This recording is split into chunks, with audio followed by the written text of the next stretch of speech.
देखो, ऐसा ही हाल इंसान का भी होगा। इस वीडियो को पूरा देखें। आपको पता है पूरे 5 महीने तक मनुष्य के ऊपर टिड्डी अटैक करेंगे, तो आप समझ रहे होंगे कि यह जैसे आप देखते हो वैसे नॉर्मल टिड्डी होंगे, मगर नहीं, जैसे आप देखते हो वैसे वाले टिड्डी नहीं है।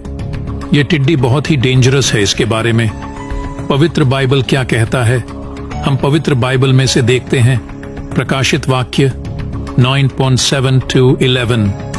उन टिड्डियों के आकार लड़ाई के लिए तैयार किए हुए घोड़ों जैसे थे, और उनके सिरों पर मानो सोने के मुकुट थे, और उनके मुंह मनुष्यों के जैसे थे। उनके बाल स्त्रियों के बाल जैसे, और दांत सिंहों के दांत जैसे थे।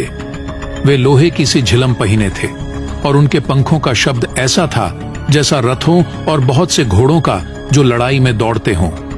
उनकी पूंछ बिच्छुओं की सी थी, और उनमें डंक थे, और उन्हें 5 महीने तक मनुष्यों को दुख पहुंचाने की जो शक्ति मिली थी वह उनकी पूंछों में थी।